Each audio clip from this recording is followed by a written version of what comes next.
Bom dia, Carol. Bom dia, turma. Seguimos com os nossos três temas, Hélio. O primeiro assunto é a indicação do presidente Lula para o STF. Jorge Messias foi rejeitado pelo Senado, mas Lula disse a aliados que vai insistir no nome dele. O presidente avalia, inclusive, conversar com a oposição para viabilizar a aprovação do ministro da Advocacia Geral da União para o Supremo. Mas senadores, inclusive, apontam um entrave regimental que impediria essa nova indicação. Afinal, Hélio, Lula deve insistir em Messias?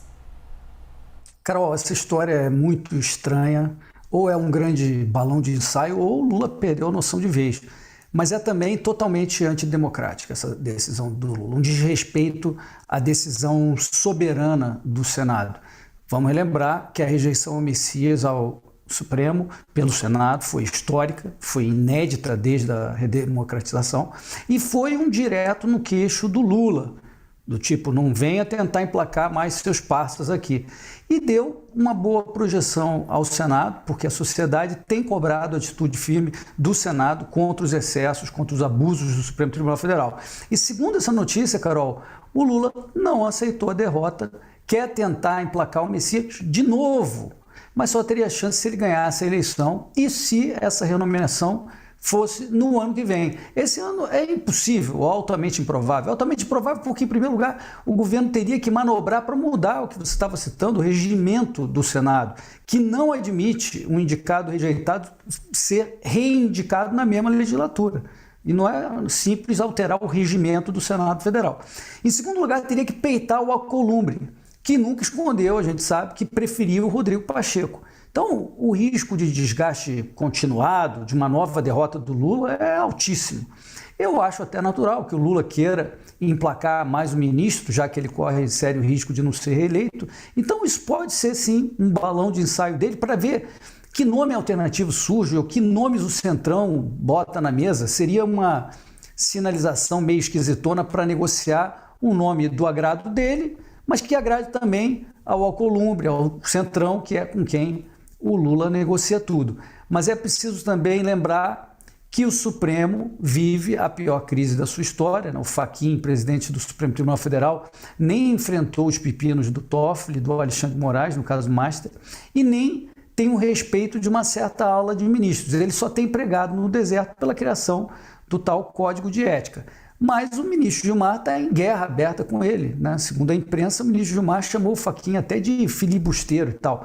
Tudo isso é mais uma razão para deixar o Messias para lá. O STF está excessivamente politizado. É preciso que o STF volte à sua função constitucional de garantir o cumprimento da Constituição sem fazer política, sem reescrever a Constituição semanalmente, Carol. Hélio, falamos agora sobre as fraudes no INSS. Depois da Polícia Federal trocar o delegado responsável pelas investigações do caso, a Comissão de Segurança Pública da Câmara vota hoje um convite para ouvir o diretor-geral da PF, Andrei Rodrigues.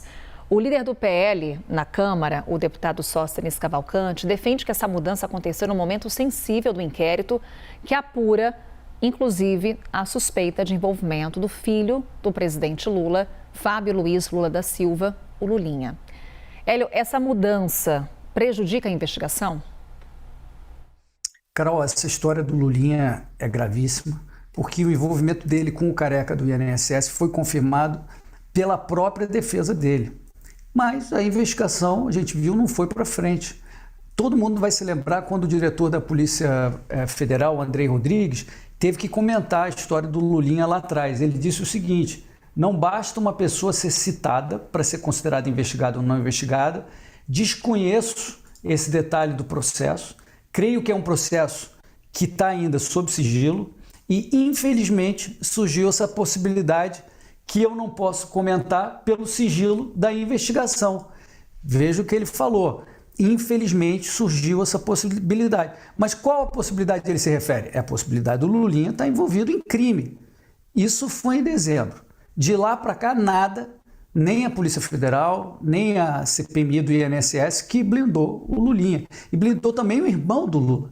E a investigação, pelo jeitão, não andou. Então agora a gente descobriu que a Polícia Federal trocou o departamento responsável pela investigação dos crimes do INSS. Isso foi feito na surdina, sem comunicação oficial, nem comunicação à imprensa, nem ao ministro André Mendonça, que é o relator do inquérito no Supremo Tribunal Federal. Segundo a apuração da CNN, essa mudança foi feita há pelo menos 2 semanas. É uma falta de transparência terrível. E o que foi que a Polícia Federal fez?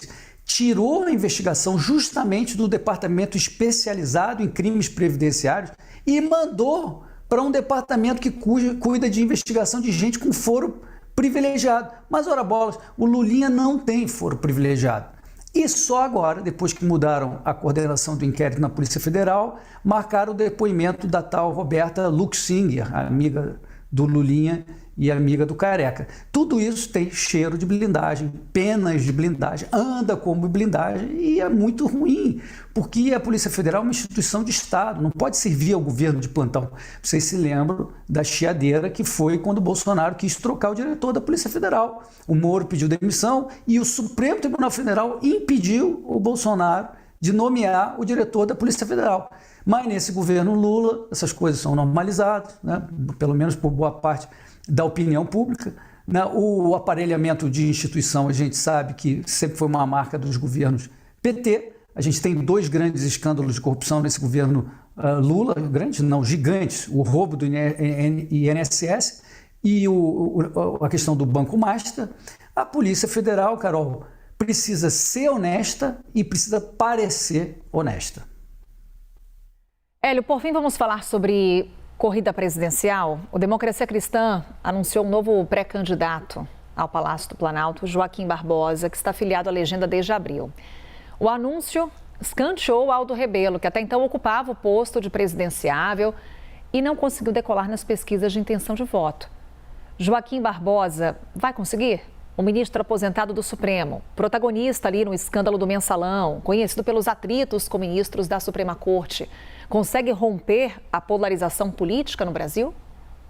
Carol, eu duvido muito. O Joaquim Barbosa não deve ter um desempenho diferente dos traços que o Aldo Rebelo vinha obtendo nas pesquisas. Ele deve provocar o mesmo furor do escritor de autoajuda, o Augusto Cury, quando ele chegou na campanha. 0, né? Porque, como eu falei aqui na semana passada, Carol, essa eleição é lulismo versus anti-lulismo. Por enquanto, o anti-Lula mais bem colocado é o Flávio Bolsonaro.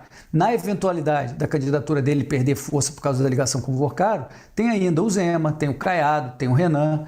Candidato em cima do muro não é a solução que o antilulismo procura, e é justamente o caso do Augusto Cury. Apesar de ter vendido 30 milhões de livros, ele não tem voto, ele não traduz os anseios políticos da população. Esse anúncio da candidatura de Joaquim Barbosa é uma facada nas costas do Aldo Rebelo. Esse, pelo menos, é mais anti-Lula. Eu não sei o que rolou nessa negociação e se, de fato, o Aldo Rebelo vai ser passado para trás para valer. A candidatura do Barbosa chegou, vocês vão se lembrar, a ser aventada uns anos atrás, se não me engano, em 2010, alguma coisa assim. Ele, por sinal, foi um juiz correto na época da Lava Jato, ele disse, inclusive, boas verdades na cara do ministro Gilmar Mendes, mas ele se recolheu nos últimos anos. Me parece, então, um erro dos democratas cristãos, né, mas é um erro que não vai fazer diferença alguma no pleito. Carol, a terceira via não existe. Hélio Beltrão trazendo opinião também aqui pra gente no Novo Dia. Hélio, obrigada. Até quinta-feira. Até quinta, Carol. Obrigado.